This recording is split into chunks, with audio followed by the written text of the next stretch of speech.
chez vous TV. When Jesus follows you everywhere.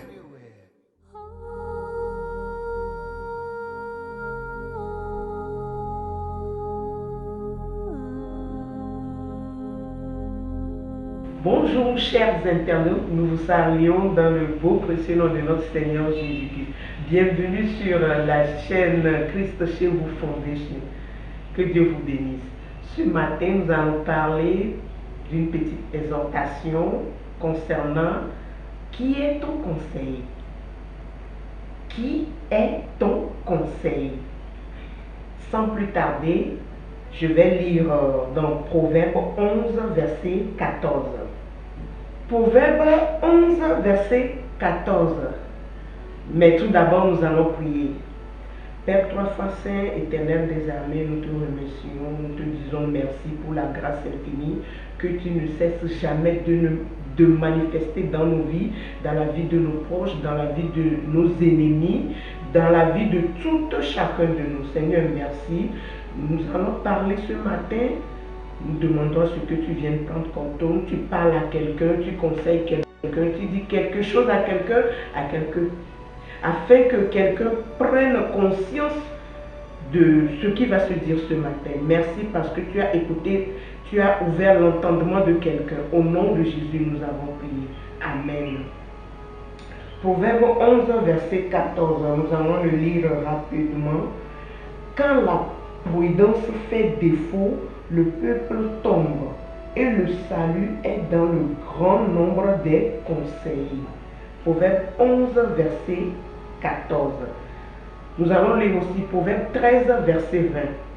Proverbe 13, verset 20. Proverbe 13, verset 20. Celui qui fréquente les sages devient sage, mais celui qui se plaît avec les insensés s'en trouve mal. Amen. Amen. Tout chrétien doit avoir un bon compagnon ou un bon conseil, car ce choix peut toutefois nous amener au ciel ou en enfer. Je vais le redire. Tout chrétien doit avoir un bon compagnon ou un bon conseiller, car ce choix peut toutefois nous amener au ciel ou en enfer. On reconnaît quelqu'un qui est sage par celui qu'il fréquente. Sachons qui choisir comme compagnon ou conseiller. Par exemple, une femme mariée qui fait la compagnie d'une autre femme mariée rebelle. Ou encore, une femme mariée qui fait la compagnie d'une célibataire aiguë ou rebelle. Chaque fois que nous sommes dans cette vie, nous avons besoin de quelqu'un à qui parler. Quand nous sommes en joie, ou bien quand nous sommes en colère, quand nous avons un problème, nous avons envie de parler à un ami, à un proche, à quelqu'un qui doit nous écouter. Parce que l'humain que nous sommes, nous avons besoin d'un proche ou bien de quelqu'un qui soit à nos côtés pour nous écouter dans les mauvais moments, dans les moments de joie. Mais aujourd'hui, nous qui sommes des chrétiens, qui prenons-nous comme conseillers, qui prenons-nous comme amis, qui fréquentons-nous, nous avons besoin de quelqu'un de sage. Parce que dans le livre de Proverbe 11, on nous a dit que la personne qui fréquente quelqu'un de sage est une personne sage. Mais quand vous fréquentez une personne qui n'est pas sage, vous ne serez pas aussi sage. C'est de la même manière avec un exemple aujourd'hui banal.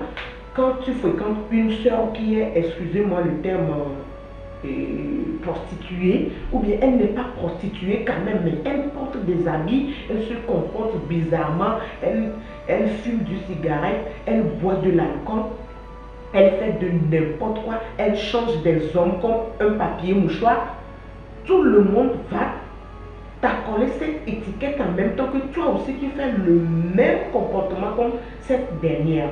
Mais peut-être que tu ne se comportes pas comme elle. Mais au fur et à mesure que tu es toujours sa compagne ou bien son ami, vous marchez ensemble, vous mangez ensemble, vous cheminez ensemble, vous faites tout ensemble, mais que ton ami ne se comporte pas bien au vu de la société, tu es en même temps appelé comme celle-là. C'est le pourquoi. Et avec le temps, tu vas voir que ta mentalité va changer. Tu vas commencer par agir parce qu'elle aura une grande influence sur toi. Elle aura te poussé à te dire de boire un peu, de fumer un peu, de ne pas sortir avec un seul homme parce que tu n'auras pas ce que tu voulais et tu voudras. Donc, il faudrait bien que tu sortes avec plusieurs hommes comme elle le fait. Mais nous, les chrétiens, la Bible ne nous a pas enseigné cela.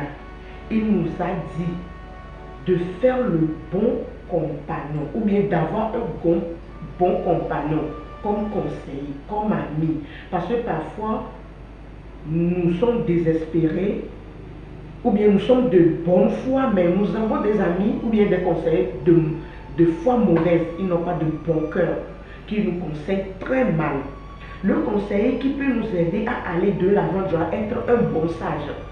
Pour cheminer avec quelqu'un, il faut voir comment la personne fait, comment il est dans le parler, comment il s'habille, comment il mange, ceux avec qui il fréquente. Il faut voir ça aussi, parce que ça compte dans l'amitié, ça compte avec la personne que tu chemines, parce que la personne peut avoir une influence sur toi. Peut-être que tu es une personne mauvaise, mais quand tu commences par fréquenter quelqu'un qui est bon, tu vas commencer par changer.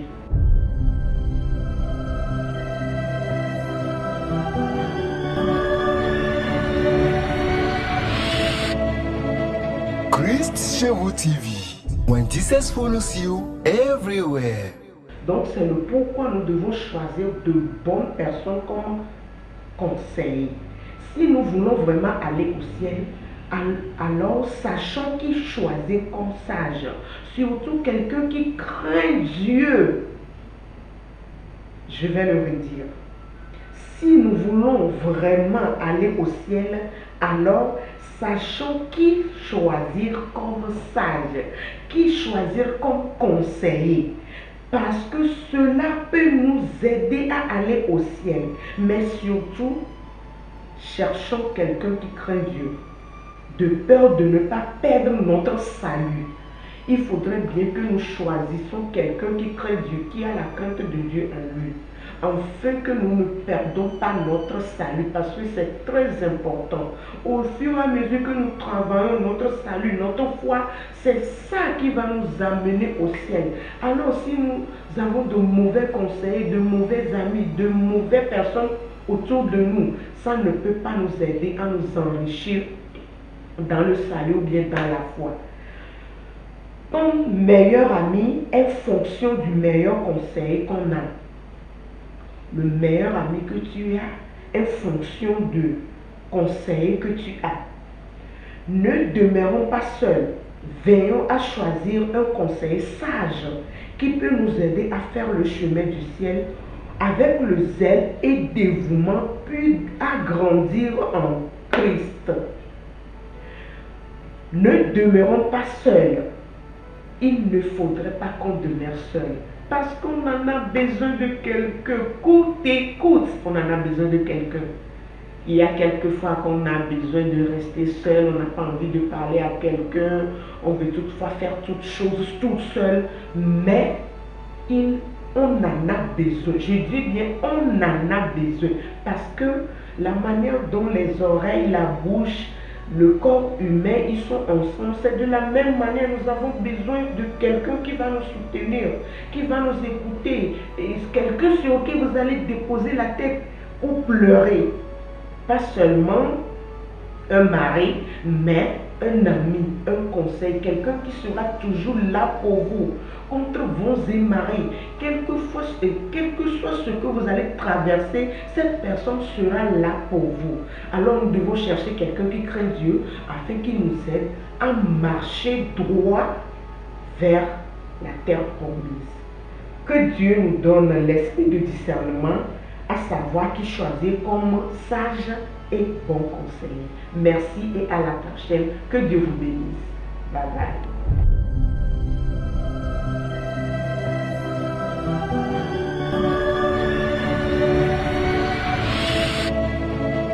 Christ chez vous TV. When Jesus follows you everywhere.